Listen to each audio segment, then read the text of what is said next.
Hello, everybody, and welcome to Ohio State Prime Time. Welcome to the Ohio State Buckeyes Call-In Show. I am your co-host Ryan Stano. I'm Garrison Gaddy.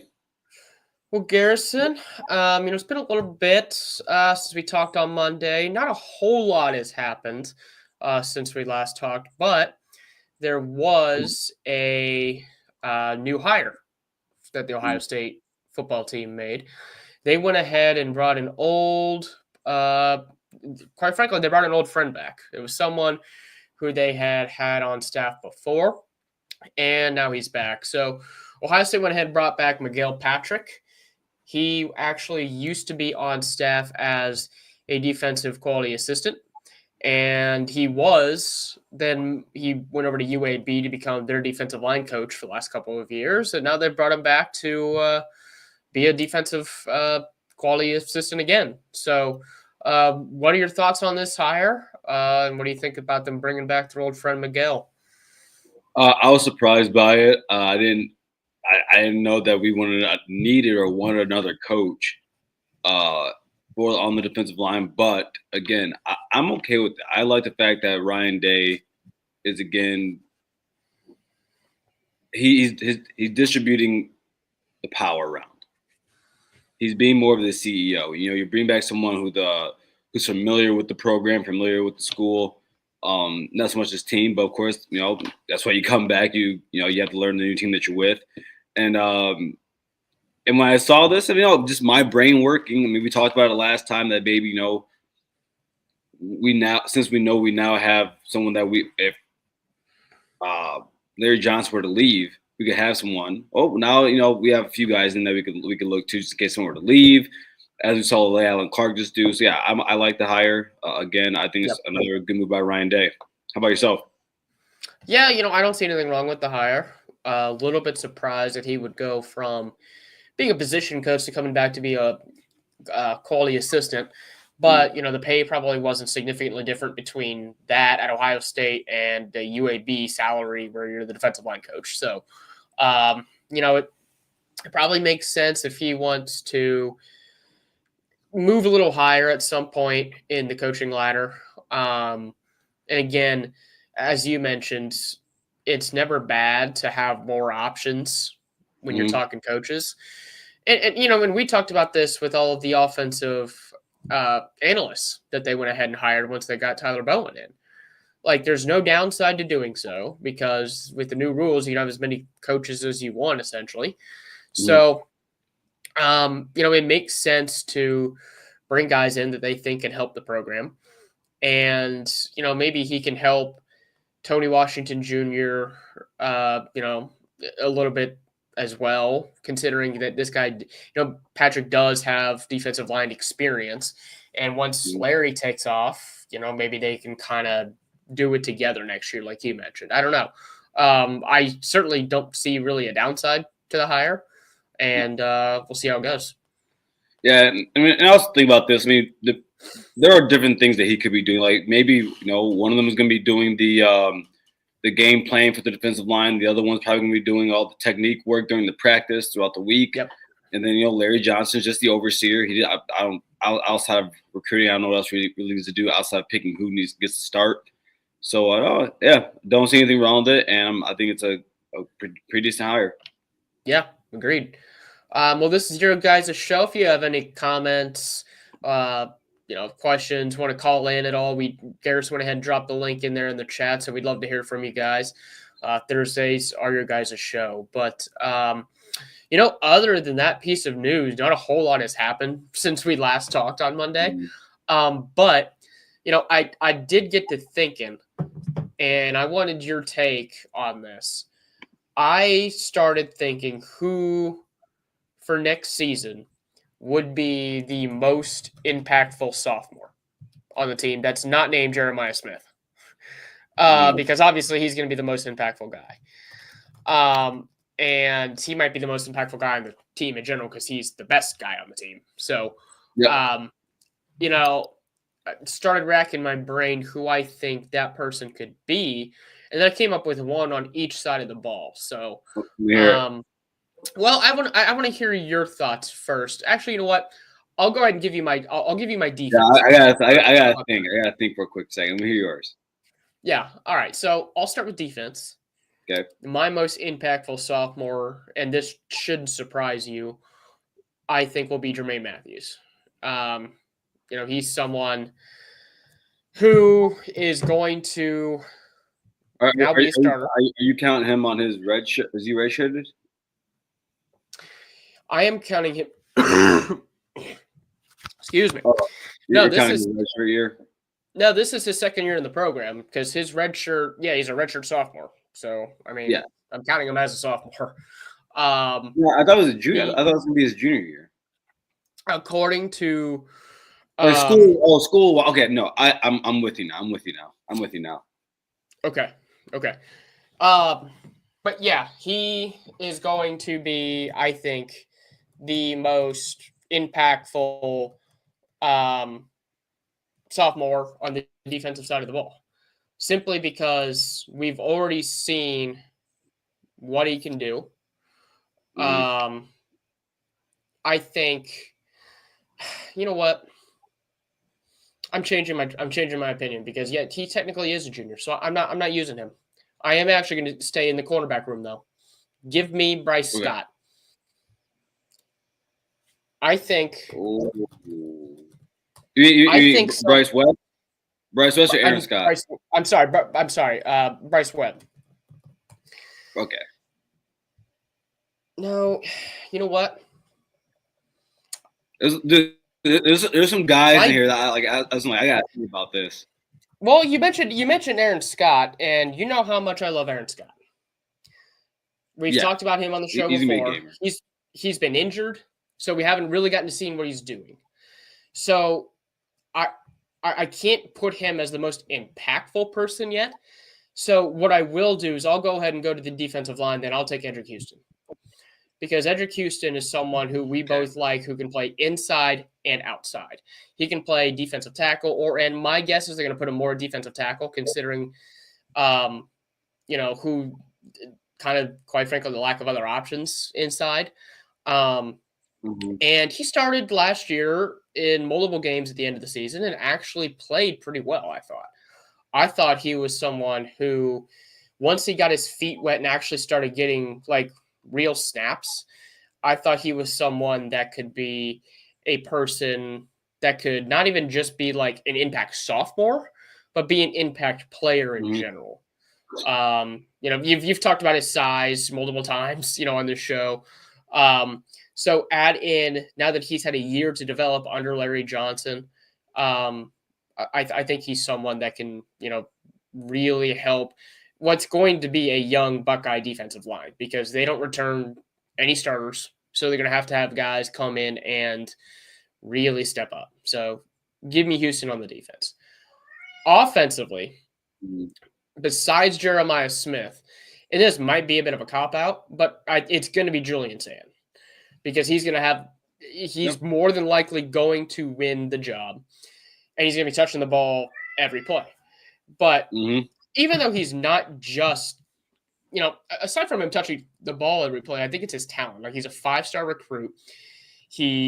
We talked on Monday about how many of the guys at the combine were just raving about his preparation, his work in practice, and his talent. So I think he's going to be a really good quarterback. And if you tell me I can't pick a quarterback, then I have another person I can pick as well. But I want to hear your thoughts first. Well, I mean, first off, on Edric Houston, I think that's one you have to start with. I mean, we have a whole new defensive line, and I think that he's the guy that can be the staple piece of that defensive line. And especially if it starts in the middle, that's really good. Especially with what we believe our defensive ends and Kenyatta Jackson and Caden Curry to be. Then Julian. Yeah, you can't say it's a cop out, but in all reality, it's a fact. He's probably the outside of Jeremiah, because we've already seen him. He's saying it probably is the most important sophomore on the team right now because he plays the most important position. So I'm right there with you. Sage Ohio right here. He says Peoples. I agree. That was actually someone I was looking at. I think He's that probably if gonna be the he, second running back. So yeah, I mean yeah, he's good. I think that if he's able to be everything we think he is, he'll take the offense to another level. Like it's I think that he has the most. There's a chance. Yeah, I think there's a chance he probably has the most talent in the running back room right now. That I believe so far. Like I don't know what Turbo is. I Okay. don't know what Bo is yet. So Yeah. it's- so for me, offensively, I'm going to go with Bryson Rogers. Um, Bryce he's been on the team for some time now. He's been in the program for a long time. Uh, was it last year he put himself in the portal and took himself back out, and Yeah, he'll then be a junior. Yeah. so he is a junior this year. Oh no, I don't know. Yeah, Yeah, he'll be a junior. yeah.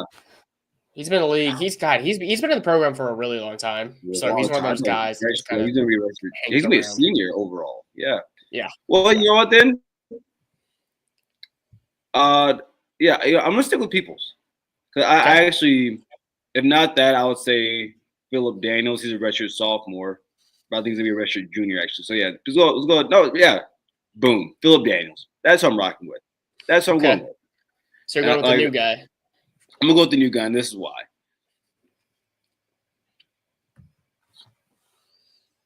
Yes, he was higher. Like he was ranked higher than Adiyanwa in the recruiting rankings and the transfer portal.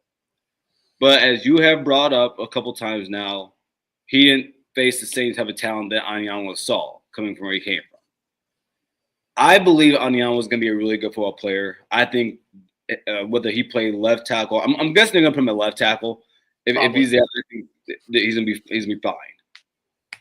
I think if Philip Daniels is everything that the transfer portal ranking guys thought he is, or I think that takes the just like James Peoples could take this team to the next level as a sophomore. I believe even more so if he can solidify that right side of the offensive line. Mind you, the right side of the offensive line has been a problem now for 2 years in a row. Yeah. So I think that would help out tremendously. And then defensively, I'm gonna go with McLean. Okay. I'm very confident in what we have at the D line. I think that's going to shake out very well. Linebacker, I'm very confident at linebacker. I'm actually pretty bullish on it because I think that we have guys like Arvell Reese who are going to have breakout seasons. And then at the corner spot, I believe in Iggy. I believe in Jermaine. I believe in Aaron. I think Devin Six is gonna be really good. I thought Bryce West in the playoffs against Tennessee. I was really delighted to see a freshman player who I think for all intents and purposes coming out of high school, he wasn't the recruit as a corner that Aaron Scott is. Bryce West is a very elite athlete, especially in track. And to see him on that play against coming in cold against Tennessee and turn back towards the ball and make that play, that was really that was nice to see. But then, of course, you have Downs at safety. I think that other safety spot is locked down by McLean. He's a really good player. I'm going to be very excited about this season. They really like Jalen McLean, so I wouldn't be shocked to see if he wins that other safety spot. Mm-hmm. Personally, that's where I would also lean for that safety position. Definitely like him, like his. Like what he's shown in a limited number of snaps, because when you got Lathan Ransom and Caleb Downs rolling out there together, you don't want to take snaps away from those guys. So he's played pretty well, but this team, what got me thinking about this is the exact opposite of the kind of team that was defending in 2015. In 2014, they had a bunch of underclassmen guys who were achieving a year ahead of schedule. Like they still returned, Bosa, Zeke, like all the big guys. They had pretty much everyone back except for like a few guys in secondary. Mm-hmm. And this year, it's the exact opposite. They're losing most of their contributors from this national championship team. They got to replace 14 starters. They got to replace like I mentioned, the entire defensive line.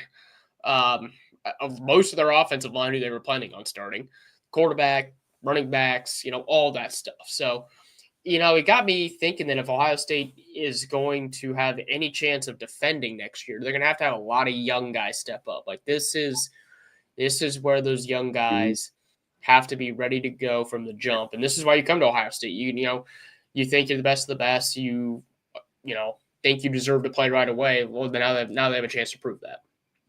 I'm happy you said it because I was, just when you're just rolling about your house, going through your day, you have a random thought pops in your mind, and I was thinking to myself, what this would be the twin. Well, I think what we're talking about the 23 class and 22 class, right? Yeah. Or yeah, these guys are gonna have the Would be the 23 class would be from yeah, the 23 class. yeah, Now they're going to be sophomores. yeah, 22 classes, they're going to be juniors. juniors. So yeah, those two classes, man, they I think this is a big year for them, Yeah. especially for the juniors. It's a show me year. Now I think that thankfully, especially on the defense, there's a lot of guys that have played. They play in spots. Of course, we talked about this, and I think every single one of the guys that are coming into this year playing, probably not. I mean, I can say McLean, but these guys have played valuable minutes, and some of them have made big plays. It's about the guys behind them also that 23 class. It's. I mean, and I think it says a lot that we do expect some freshmen to play. We expect Riley Petty to play this season. I think some of us do. So Yeah, I mean, I wouldn't be shocked if he played, but I wouldn't say he's not going to play a lot. I don't think, not a lot, not a lot. unless there's some injuries, which you never know. But yeah, I But mean, what do you think that do you think CJ Hicks is going to make the full jump over to edge rush? I fully expect him to move to edge. I mean, they've basically pretty much. I mean, in my opinion, he would have left if they didn't promise him that he was going to move to edge. I mean, you saw how pissed he was after the Purdue game. Like he wanted nothing to do with being at the linebacker spot anymore. He thinks he's best utilized at the edge, and it's kind of hard to deny that. I mean, he's not real good in space. Hey, someone said this about a year ago. This guy.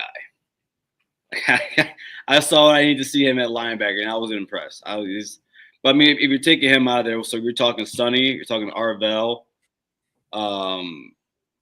Gabe. Gabe, I mean, if you want to have Pettyjohn like out there, you can, but you're also, I mean, it depends. Again, this all depends on what kind of defense Patricia wants to run, specific to his base defense. Because for the last, 3 years, we've had a base defense of a 4-2-5, and that's the only two linebackers who really played were, I mean, I guess there were three. But Cody Simon played a lot of snaps, and Sonny Styles played a lot of snaps. Right. Marvell Reese got a little bit, and that was pretty much it. CJ Hicks would get in every now and then too, but again, wasn't one of the starters. So it depends on what kind of defensive system Patricia thinks will most likely succeed with the players that he has. I could see Pettyjohn, at the very least, I could see him competing for some playing time. Who do you think? You think Powers is the third linebacker? No, I mean I could actually see. Powers is gone. He already transferred. Oh yeah, not Powers. Who am I thinking of? I could see Garrett Stover getting some playing time. I mean, he was a freshman last year. About Stover. Thank you. Yeah. He's someone who, I mean, they really liked coming out of high school, and now that he's got a year under his belt, he could actually venture into some playing time, especially if they end up playing more of a 4-3 base. So that's probably who I think they've got the who projects to have the best chance. Also, Peyton Pierce has a really good shot to actually get some playing time. He's someone who I really liked coming out of high school as well. another freshman that they like. So it's gonna be a battle between those two guys, I think, to get the most playing time. If they do end up having 3 linebackers as part of their defensive set more often, even if it's not their base. We talked about how Patricia likes to be multiple on defense, but Yeah. those are probably the two guys I would see playing over Pettyjohn. And of course, if Pettyjohn were to take their spot, it's probably because he's just a freak. Yeah, sure. freak. Which I'm not going to put it past him, but those are two guys who I think would more than likely get the time ahead of him. Well, who? So, all right, I'm happy you said that then, because let me ask you this: do you not think the same for Devin Sanchez? No, I think Sanchez is someone who can compete for a starting job, but he would have to. The problem is the cornerback room is so much deeper. Like, it's so much deeper because a lot of their guys were. I mean, a lot of those guys had to play a lot, the younger guys, because of some injuries. Like Denzel Burke got nicked up, Jordan Hancock was nicked up. So they had to throw in Jermaine Matthews. They had to put in, we've seen what Bryce West can do. Aaron Scott is someone who they really like coming out of high school, but he's just been injured. They haven't really been able to see a whole lot of what he can do on the field. So if Sanchez does come in to compete, it'll be more for that nickel spot, which I definitely can see him doing. He is, I think, the freshman that has the biggest chance to play right away on the defense. He's all that. I mean, he's really good. No, I do like I've gone over this before. He has all the physical tools. I think he could easily. Because I don't think we know who's going to be the nickel guy yet. No. I mean, I think it's going to be Lorenzo, but I mean, Lorenzo's got the upper hand right now because he is an upperclassman. He's a senior, and they threw him out there a little bit as well, like this past year, even in some big games, which honestly shocked me. But if he's gonna keep playing as well as he did, why not? Could you possibly see one of the corners, the younger corners, making a move to safety?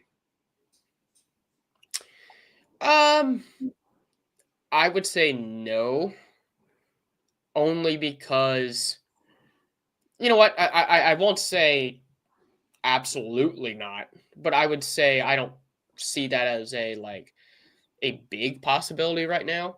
Again, it's all going to depend on who they, what kind of defense they like to play as, in Patricia's system. Obviously they've got the best safety in college football in Caleb Downs.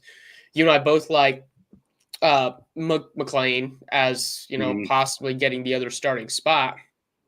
And they've got some other guys, who,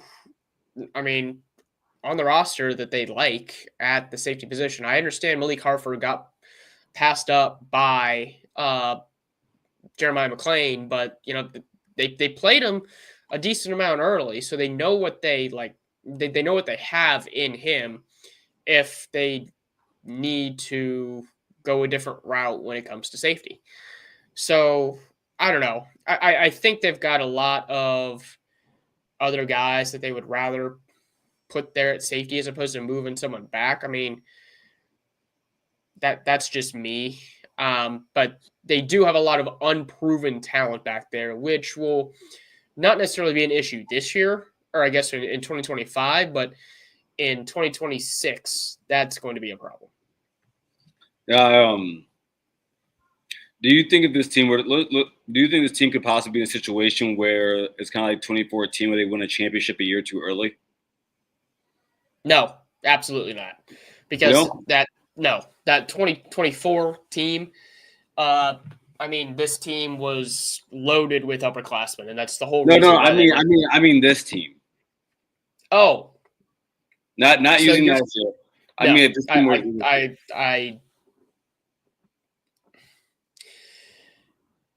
Um,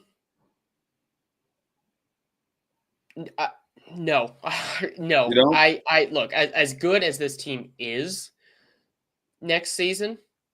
Right now, just right now, Mhm. my thought process is I'm going into next season thinking that Ohio State's not going to repeat. Now that could change, but I they are very young in a lot of different spots and multiple. I mean, they got two brand new coordinators, and I fully expect them to make the college football playoff, and I actually expect them to win around. But I don't know.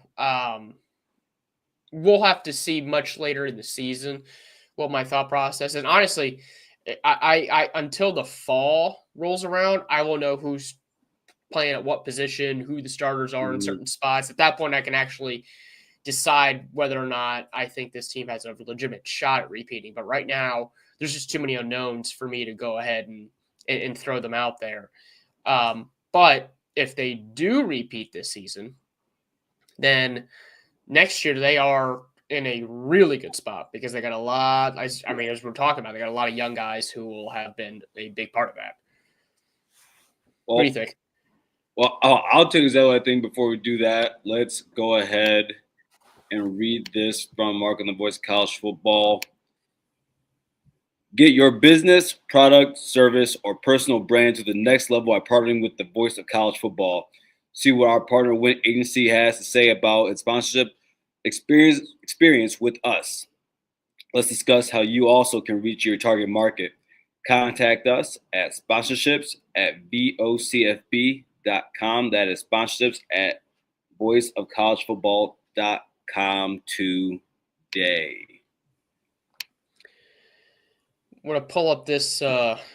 Also, look, there's this comment here from Steve. Mhm. Um, this new era of college football Buckeyes are very capable of a repeat. They absolutely are. I am not saying that they cannot win the national championship. They're a very good team next year. Like I mentioned, they might have the two best players in college football. But they just there's just still a lot of unknown right now that I don't necessarily. There's too many unknowns for me to fully commit to say no doubt they're going to repeat this year.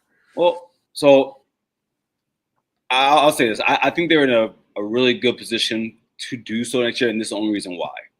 A lot of the other top teams in the country that we expect to be at the top, we've talked about. Ohio State's going to be number 1 or number 2 next season, at worst number 3 Yep. going into the preseason. Yep. And we expect it to be with Texas and Oregon. And Penn State might be up there. Penn State's probably up there, but Oregon's for sure one of those top teams too. But I mean, they've all those teams have lost a lot of players and lost a lot of important players. I mean, you got Texas; they lost their O line. They bring back two of their 3 offensive linemen. Lose some of their defense, but I think they're just like us. I think though they lost pieces on defense, they're going to be fine. You look at Oregon; they lose the top 2 of their top 3 receivers. They do bring back E. Stewart back, but you have a new quarterback. You got lose your some of those good defensive linemen. Yeah, defensive line. You replace your secondary. So no, I think there's a lot of things that we can see what happens with them. But I think Ohio State can repeat. I think it'll be tough. Don't get me wrong. Like going back to back is just is not something you expect to happen. It's not. Yeah. No, I mean it's not easy, but I do think that if they are and also the more as more time goes by, the more a little bit worried about Penn State I become because of the fact that they have Jim Knowles now. And we saw how much of an impact Jim Knowles made year 1 on Ohio State's defense. He's going to do the same thing with Penn State. Yeah. But Penn State's defense is going to be better. And I didn't even particularly think Penn State had a bad defense. In fact, I thought they had a pretty good defense last year. Now, it wasn't elite like Ohio State's was. But they've got some guys who come back. I mean, Drew Aller is what he is. I don't think he's a stud, but he doesn't suck.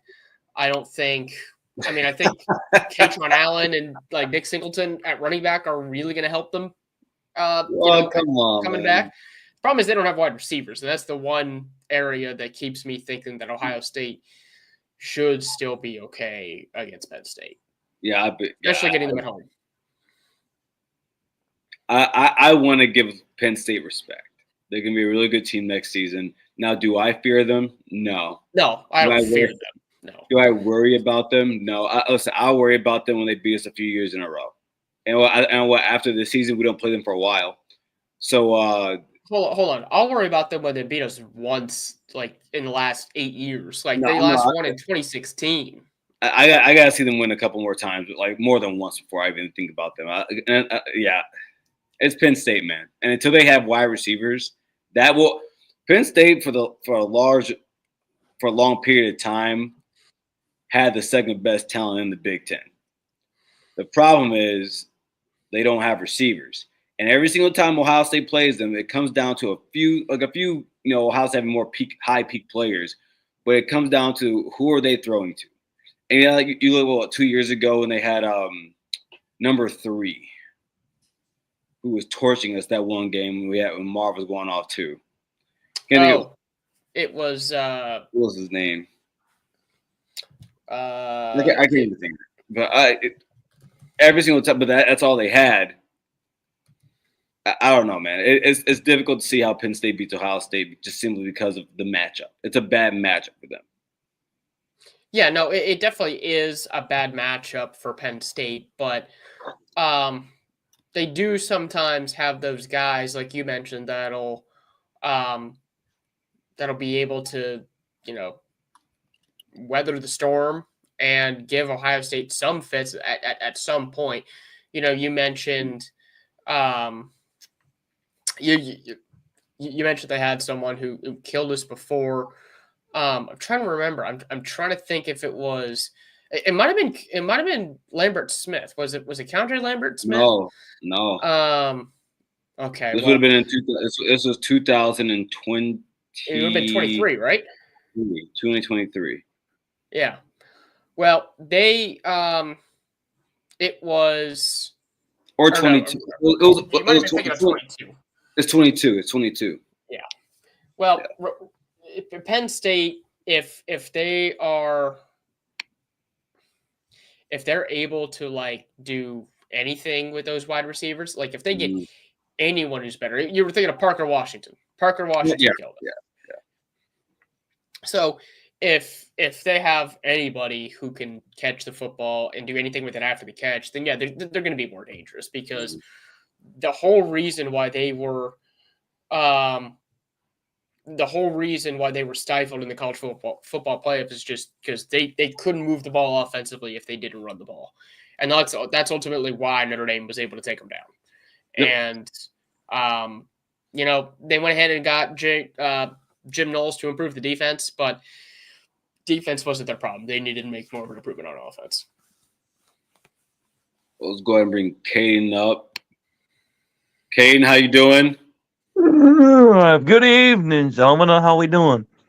I'm doing fine, man. Good. So, just chilling, listening to you two. I mean, by the way, great to see you guys again. Been waiting all week for this show, so let's go Bucks. And it's been 2 months since we won the national championship, and we're 5 weeks out from the spring game, the spring showcase of future Buckeye talent, and maybe showing what this team is capable of and showing what this team could do in this coming season. And Garrison, you make a good point. One good point is going back to back. Now, that is a possibility of going back to back. Do I possibly think that they'll go to back? Absolutely. Because let's be honest. You do? Tell me the road. Give me the road there. Tell me how it happens. So with Matt Patricia as our new defensive coordinator, and this is just me, I feel like with Matt Patricia's brain at defensive coordinator, we will really, really wreck the other offenses, especially on our schedule this year. Penn State will wreck their offense. I mean, although they may have Jim Knowles, their offense, doesn't have cornerbacks, doesn't have pass rushers. They don't got the lockdownness like Ohio State does. Coming in clutch when it comes the most. Ending opponents early. Now, let me remind you of another team who went back-to-back, Georgia. How did they play? They played early defense, ending the opponent early. 3 quarters nonstop, and then 4th quarter, it's over. And I feel like this is how Ohio State's defense is going to play this year. And then they'll let Jeremiah Smith eat a little bit if they can't get a stop or two. But mostly that defense at Ohio State will do the heavy lifting. And like they say, defense wins championships. I mean, let's be honest. It kind of is coincidence. It's kind of a coincidence, in my opinion. I early in the season, I wouldn't be surprised if we were in a situation. Remember, in 2020, before the 23 season, Ryan Day said we're going to need our defense to carry the team this season, and that's exactly what happened. That's what the defense did carry the team through 2023. Now, do I think it's going to be that drastic of a situation? No, I think the offense will be better than it was in 23. But I do think early in the season, yeah, we'll need the defense to do that. Yeah, and there's another team, that's not on Ohio State's schedule that I think deserves some concern for Ohio State, with they get in the CFP, and that's who they beat in the national championship. Notre Dame returns a lot of pretty solid talent. I mean, they bring back Jeremiah Love. They'll have Steve Angeli, their quarterback, instead of Riley Leonard. And Angeli actually looked pretty decent for the one drive that he had.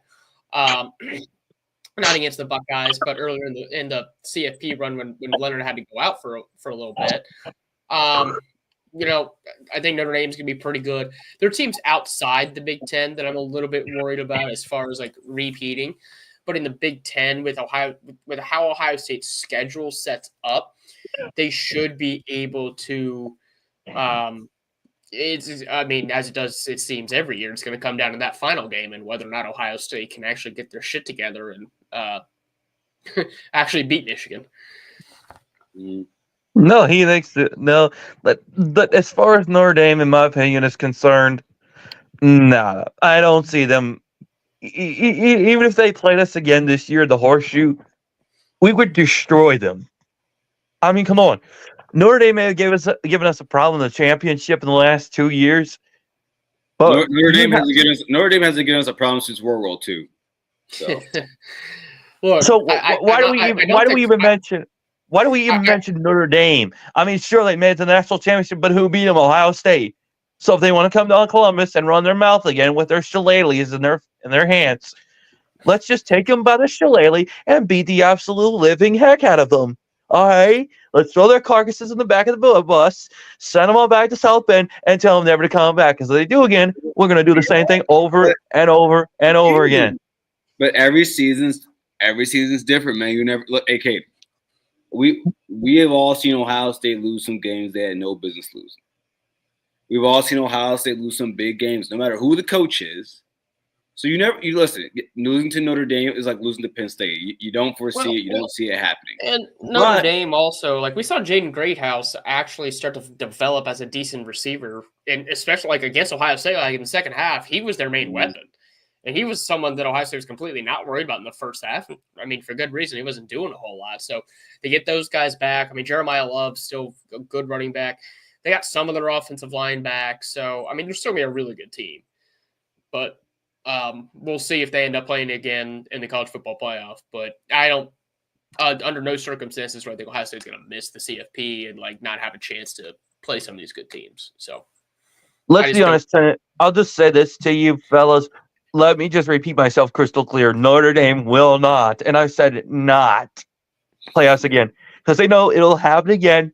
And if they want to try it again, we're going to beat them again like we did. And as far as the rest of maybe competition goes, Tennessee, get them out of here. Penn State, get them out of here. We don't need none of them no more. Nada. Zero. I don't see South Carolina. Alabama, nada. Goodbye. Florida State, get out of here. Clemson, yeah. Throw them out of the building. We throw their bodies all around the whole entire day campus. We had to. Jeez, I mean, come on. Ohio State is that team. Now, let me just say this to Garrison, let me say this to your colleague again. Georgia, man, slaughtered all their opponents. all the entire season as national champions when they went back to back. Again, Ohio State has the capability of doing that once again. Wrangling after ragdolling after ragdolling after ragdolling their opponents. And then guess what? I'll say this as confident as I am, and you maybe not as confident as me. And Garrison, I don't know why your partner is not as confident as myself, but You're cashing checks, man. You're cashing, man. Hey, you're writing checks, man.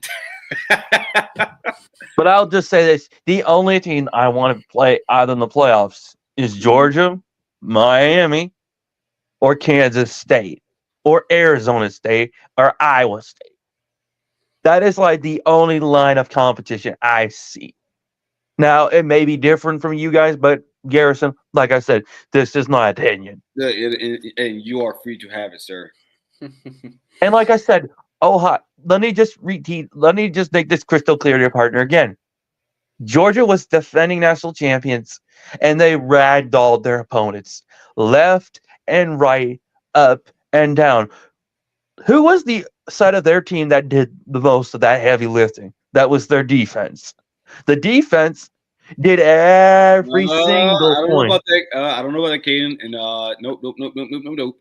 The second go around, their offense, and when it came down to money time against Ohio State, it's their offense that was in that game. Their defense was cooked out there because everyone knows like it's kind of a script on Kirby Smart's defenses. If you have an elite throwing passing game, you can beat his defense. Whatever, for some odd reason, elite passing games with elite quarterbacks, elite wide receivers break Kirby Smart's defensive scheme. But yeah, the other part of this is Ohio State. They have to replace a ton of guys on defense. They're replacing 7 starters. I mean, their entire defensive line. You lose Denzel Burke. You lose Jordan Hancock. You lose Lathan Ransom. I mean, that's 7 guys right there. Then you lose Cody Simon. There's your 8th. So they have to replace almost the entire unit. And you have to replace your defensive coordinator, who pretty much made an impact from day one and had them in the top 3 in almost every major statistical category last season. And now you bring in a guy who hasn't been a defensive coordinator for a defense, exclusively in almost a decade. So color me skeptical that this team's going to lean on their defense next year. I think if they're going to win games, it's going to have to be through Jeremiah Smith and their offense. Now, they still got Caleb Downs, who's, the best safety in the country. But Patricia's got a lot to prove to me. No, that's just your opinion, buddy.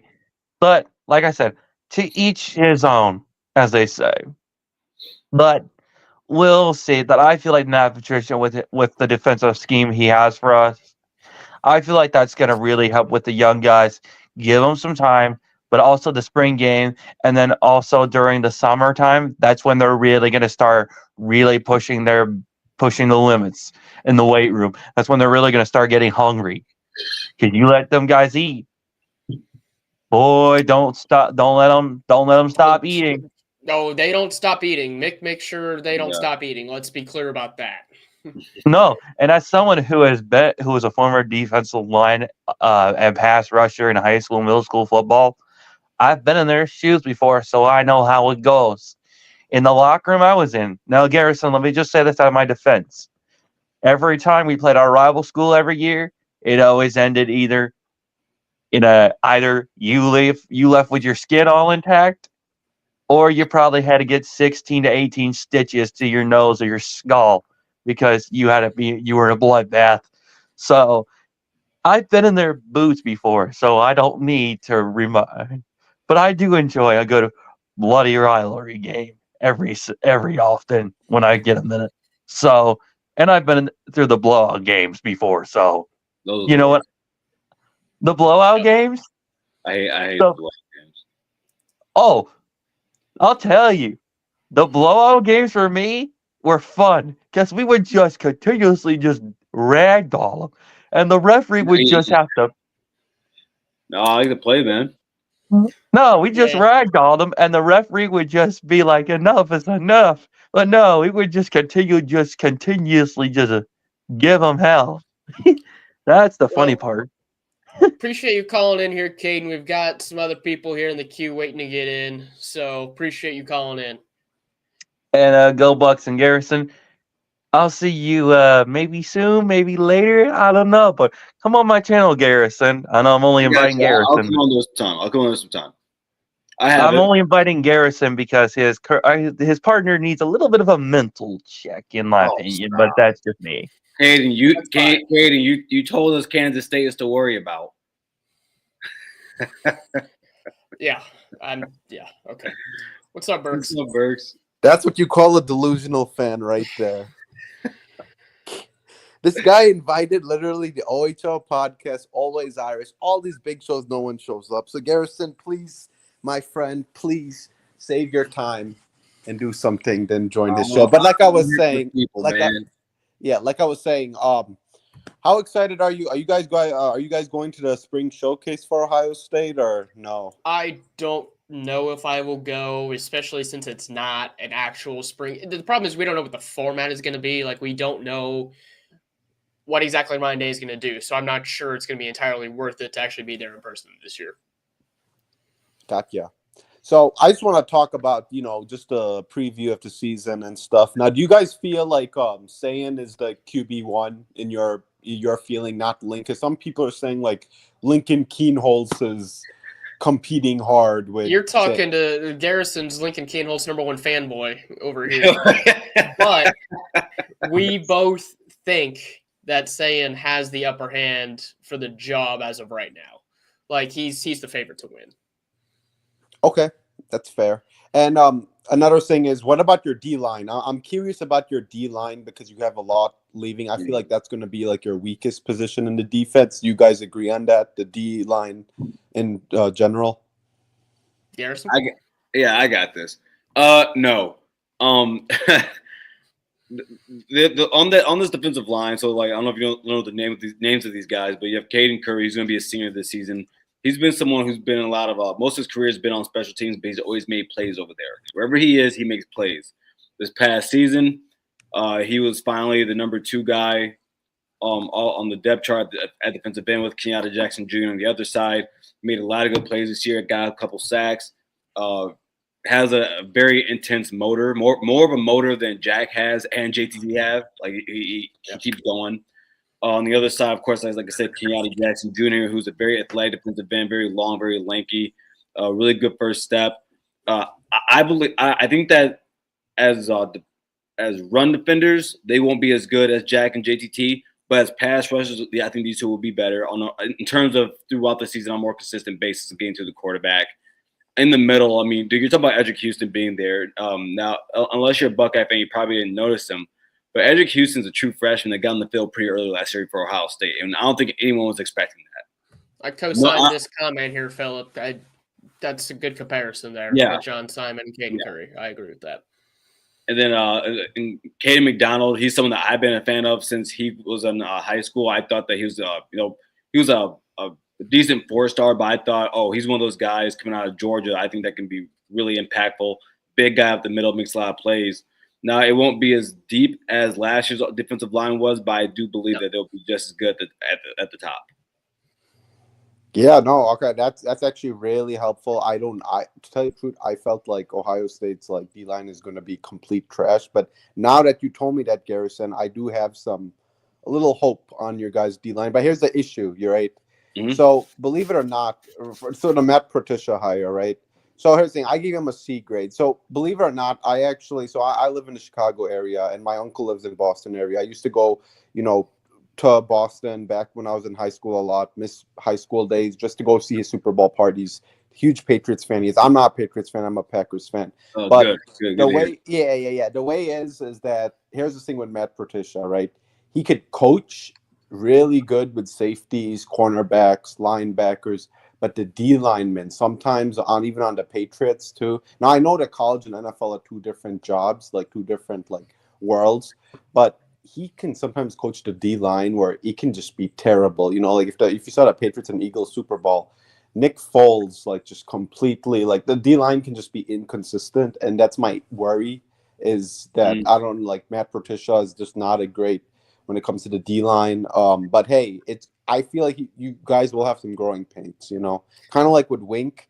With Michigan, he had some growing pains. I do feel like the D line, especially. That's just my opinion. I don't know if you guys agree on that, but Well, Right. for me, the defensive line, I do think it'll be the weakest group that Ohio State has on the field next year. Now, that's a relative term. I still think they're a very talented group. You know, I like everyone that Garrison mentioned. It's just they have to replace it. It's just the depth behind those guys. Like when those guys get tired and they got to play some other guys who really haven't done a whole lot. I mean, is Garrison's this year Tyrone Malone finally does anything? Maybe. Yeah. It's one of those kind of deals. Now the Patricia hire, me and Garrison are total opposites on whether or not this was the right hire. I am in the camp of I can't stand the hire. I don't want, I thought they could have had better options out there. They had the other rumored options. I would have taken them tenfold. Give me Randy Bates. Give me Cullen. Give me almost anybody else besides Patricia. The guy hasn't coordinated the defense exclusively since 2017. He was out of football completely last year. Like, no one wanted to give him a job. So that's extremely concerning to me. His players did not like him. They did not like playing for him. Now, that's not as big of a concern for me on the field. That's more of a concern for me on the recruiting trail. But from everything that I've been told, it doesn't look like they're going to send him out there on the recruiting trail at all. Like, that's all going to be Tim Walton and the rest of the defensive staff. So they got at least that part right. But I definitely see the defense taking a step back last year from when it was just the elite of the elite, the best defense in the country. They're not going to be that next year. But I still think they can be pretty good with the talent that they have. Bert, you're going to really appreciate my reasoning for liking this hire, okay? yeah. So no, he was not my first choice. My first choice would have actually been D'Anton Lynn out of USC. One of the guys out of the same Ravens group that your past 3 defensive coordinators have been from. That would have been my go-to. And the biggest reason why I'm happy about Matt Patricia, though, is because he does have Super Bowl rings. Is because he was the DC on those teams. Is because he has accomplished. Like Ryan's probably gonna be annoyed me saying this for the 1000th time. He has accomplished more than 99.8% of all the college football coaches we know of today. So there's that for me. Also, usually coaches that on the defensive side that come from the NFL have a lot of they prosper. They do really well in the college game. And to be quite honest with you, football is a copycat world. And it's a copycat game. And for the last few seasons, I have seen the team I hate most run a defensive scheme, not just against us, but against the rest of college football, and it has worked. So I like what he does. I actually have all of my my Matt Patricia notes right here. Wow. Yeah. My note would be one Yeah. sheet just held up and says he stinks. No, man. Like I've gone through. I have right here all the different ways that his defense can run with how we do, and I really believe come mid-season, kind of like the same thing you said with Wink. Wink had to get some growing pains in there, learn the college game. Like the opposite wise, so on the offensive side, the college game, I think coaches a little bit more. They're what's the word I want to use here, Ryan? I don't want to say they're brighter or smarter, but they can scheme up things much. I think college coaches scheme things up better than NFL coaches do. So and also that also has to do with the hash marks on the field. You're able to spread the ball. Well, that out. and the talent gap. The talent gap can be a lot wider in college football games than there are in the NFL. Yeah, for sure. So yeah, I'm happy with it, man. I'll take it. I know for most of your fan base, Bergs, they laugh because most of them are Lions fans. Yeah, I know. I'm cool with it, man. Yeah, no, they don't understand that. See, I give it a C high grade, so he can be really good or he can be really bad. But if he's really good, then I don't give him an F like what all Michigan fans are giving him. especially on Voice of College Football Michigan. I love TJ and stuff, but man, these guys don't know. Like, this guy was a pretty good defensive coordinator. But yeah, no, I do think Ohio State's going to have a great season. You know, like always, you guys are the most consistent team in college football, I think, all time. Maybe You say that, Bergs? Can you just say that again for me? you guys are the most consistent. I'm trying to be honest. Right? You're my guy. I appreciate you. Like they are the most consistent in the Midwest and in period in college football since, I would say, from 1950 or 60 all the way to now. They are technically. I can't say no. So I think you guys will have a good season. You guys will make the playoffs. Do I think you guys are going to win a natty? No. But do I think you guys can make it far? Yes, with this talent that's coming. So yeah. I think it remains to be seen how far the team can go. Like we mentioned earlier in the show, there's just too many unknowns right now for me to really say that I definitively think they're going to repeat. Now, I think they got a chance. They're talented enough, but there's too many unknowns right now for me to go ahead and stick my neck out like that. Now, Garrison might. I won't. No. I'm about 2 months away. Like From sticking your neck out. Yeah, like I already think JJ's gonna have an insane year. Like Sure. I think he's gonna be between 18 and 21 touchdowns this season. Now that's a yeah. I know. Let me go off on the ledge. I'll walk it. That's a ledge. That's a ledge. I've had some pretty bold. I had some pretty bold takes last year that ended up being very true. Now, I think he puts up Devontae Smith numbers this season. Those are Devontae Smith numbers you mentioned. Yep. That's my point. Well, and part of that is going to be determined on the quarterback play as well. I think what if the quarterback play is better? Like, Burks, these are all the things. Burks, there's a lot of things that can go right for this Ohio State team. A lot. Sure. And I think if a lot of things go right, like right now, I have Ohio State at 10-2. I think I have us dropping either the Texas game. Well, I'll say that. 9 conference games, right? I have 11-1 right now. Yeah, like I think that we would either lose a game between Texas, Penn State, or losing to you guys. Those are the only games I could see it happening. And then those are the only 3 losses they could possibly have. Yeah, and then maybe a stinker. Ryan Day doesn't have stinkers, but I saw him have Ryan Day had his first stinker last season. So Oregon was not a stink. Oh no, you were the not the game you were talking about. You were the stinker. My bad. Yeah. Dude, no, I fun stat for you, Ben. You guys can also say now you were Ryan Day's first unranked team to beat him. Yeah, it's crazy. I'm still shocked to this day. Like, how the hell did this happen, bro? He's got 9 losses, and 4 of them are that one team. No, it's just like they're unranked, dude. They were so bad, the offense. It's like a dream come true that Michigan even beat this team. It really was, you know. Berks, like, you know, like I live in Michigan, man.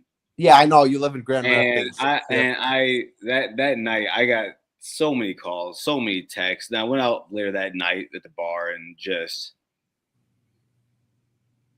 it was an act of God. How else to tell you? Right. Yeah, no. Well, I think that's it for me. But good luck for you guys next season. This season, it's going to be interesting. Michigan and Ohio State are both going to have, I feel, a really interesting off season. So it's going to be fun. And yeah. Yep. But thanks for having me on. Yeah. Thanks for calling in, Burks. Yeah, appreciate of course. it. Take care, man. See you. Yeah. Well, Garrison, got anything else to cover before we head on out here? No, man. Actually, wait a second here. 1 second, my phone's acting. That loss gave me more than a migraine, Philip. Well, if I can pull it up here, just so we can remind everybody about this. Yeah, my phone's acting funny. Well, Ryan, you actually want to read off? Do you have the text? You want to read off the memberships that we're dropping, the names of them? I do. Everybody? So everybody should go ahead and just keep an eye out for this. We will be dropping some exclusive memberships here on the show that you can be a part of. We'll have definitely one of them will be We Don't Give a Damn, for that'll be one of the memberships. Still figuring out some other names. We've got, we're throwing around some other names, but there will be some tier systems for some memberships that we will be dropping on the show here within the next few weeks. So we will have it'll be a 3-tiered membership. We're still trying to figure out the name for the other twos. We like that Don't Give a Damn. We also might be, Blocko Club. We've got some other names, but there will be some memberships that you guys can be a part of to help support the show. We love talking to you guys, especially on Thursdays. The call-in show is something we both enjoy because we like getting your guys' perspective on things as well and talking with you guys. So keep an eye out on that here in the next couple of weeks. Yep, that's it, man. Yeah. We will talk to you again. I guess we'll just look out to see if Larry Johnson's here next week, I guess. Oh, okay. We'll see. We'll talk to you guys next week. The next week I may have one final work conflict. I don't know quite yet, so it might be at 8 o'clock. It might be slightly later, but we will be here regardless, and we will talk to you guys then. So OH. IO.